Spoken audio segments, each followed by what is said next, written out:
Azken denboraldian, asko errepikatu den erabiltzaileei iruzurra egiteko mail bidezko metodo bat ikusi da.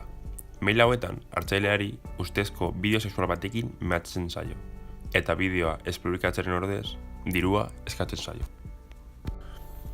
Askotan, mehatxua sinesgarriagoa egiteko maila gure helbidetik bidaltzen dute, gure datuak lortu dituztela simulatzeko. Edo bestela, eduki sexualeko horriak bizitatzean sisteman malware bat deskargatu dela esaten dute. Noski, bideo benetan ez da existitzen.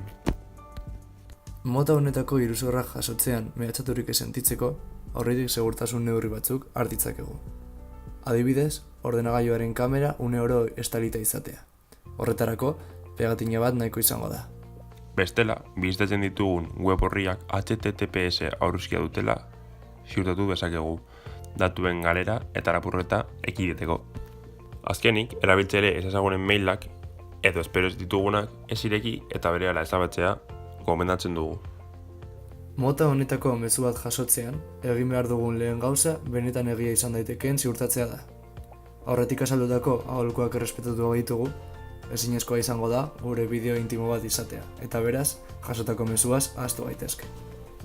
Aholkuak ez baitugu jarraitu, gure maila benetan apurtuta izan den konprobatu dezakegu. Hori egiteko web orri hau erabiliko dugu. Gure maila segurua dela esaten badu, ez gara kezkatu behar.